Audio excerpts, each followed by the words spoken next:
Ini Zafri. Kerja dia makan je kerja. Tidur makan, bangun makan, mandi makan. Senang kata semua benda dah dia makan. So sekarang ni, jom kita tengok perjalanan hidup Zafri. Ciao.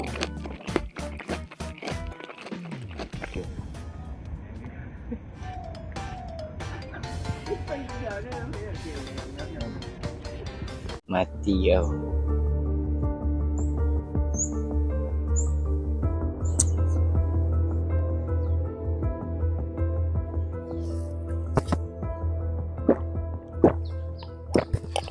Oi kau. Kau dari mana tu? Aku ni tengah jalan sambil minum saja nak ambil aura. Kau ni minum bom diri. Apa Ni tu? aku ada sikit makanan tu. Oh ya, Untuk kau. thank you. Yeah. Apa ni? Cik lah sikit je. Uish, Makanan mahal yang kau ni. suka lah. Oh ya, Tak ada lah. aku rasa satu Boleh share. Ya, kita Okay. jalan lah sambil jalan.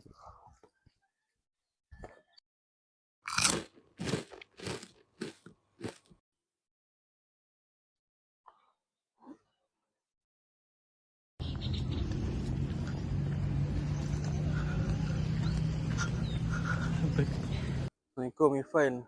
Salam. Sorry kacau kau.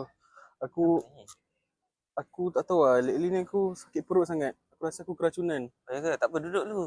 Duduk dulu. Okay. Aduh, sebab dah seminggu dah aku sakit perut. Muntah-muntah apa semua. Lepas tu 2 hari lepas aku dah pergi klinik. Lepas tu aku dah makan ubat apa semua. So biasanya kalau aku keracunan sekejap je elok. Tapi ni aku dah makan ubat klinik tak elok-elok. Tapi lagi teruk aku muntah banyak. Aku tak tahu nak buat macam mana. Kau nak tahu tak? Sebenarnya aku tidaklah pandai sangat dalam bab ni, tapi ada satu kisah tentang Nabi lah. Ada seorang wanita ni daripada Khaybar. Dia telah racun Nabi.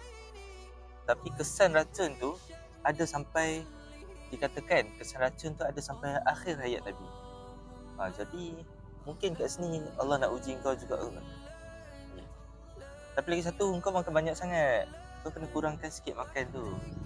Okay, baik. Kat sini kau tengah sakit perut kan? Aku ada, kita doa penyembuh lah sikit kan. Ataupun ada satu kisah Nabi lagi. Nabi ceritakan dalam kisah tu, ada seorang ni datang jumpa Nabi tentang sakit perut lah. Nabi cakap, minumlah madu.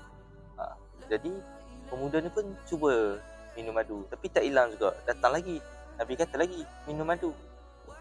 Tiba dia datang lagi, kata tak hilang juga. Nabi kata, minum madu. Sungguhnya madu tu ubat, tapi perut kamu yang berdusta. Jadi cuba kau try minum madu tu. Madu tu antara salah satu ubat yang disyurkan oleh Nabi lah. Lagi satu, keracunan makanan. Kau ni keracunan makanan ke ataupun memang diracun oleh orang? Tak adalah. Seingat aku hari tu ada kawan aku ni. Dia datang, dia bagi aku tak tahu lah, dia belanja aku makanan lah, makanan free macam tu. Tapi aku tak nak syak awal sangka kat dia. Tapi sejujurnya aku memang keracunan lepas dia bagi makanan tu kat aku. Tapi aku tak nak lah fitnah dia ke apa. Tapi macam tu lah. Kau betul dia yang buat macam tu? Allah Alam, tak tahu. Tapi kalau macam tu, kau janganlah fikir buruk-buruk pasal dia. Tapi adalah satu perbenteng diri yang boleh aku ajarkan kepada kau lah. Boleh baca ayat kursi sewaktu tidur. Tidur dan juga bangun tidur. InsyaAllah sebagai perbenteng diri lah. Tapi ada satu doa yang disyorkan untuk hilangkan kemudaratan, iaitu Bismillahilladzi la yadurru ismihi syai'un fil ardi wala fis sama' wa huwa samiul alim. Kalau aku amalkan doa tu, insya-Allah boleh merawat lah sakit aku ni. InsyaAllah boleh menghindar daripada kemudaratan. Jadi bolehlah try lah beramal. Lagi satu, kau ni banyak sangat makan. Kau kena kurangkan sikit makan ni. InsyaAllah aku cuba. Okay lah Irfan, terima kasih banyak tolong aku. InsyaAllah aku cuba amalkan sunnah. Boleh. Teruskan usaha anda. Alhamdulillah, Semenjak daripada kejadian itu, Zafri kini mengambil inisiatif untuk mendengar nasihat daripada kawannya Irfan.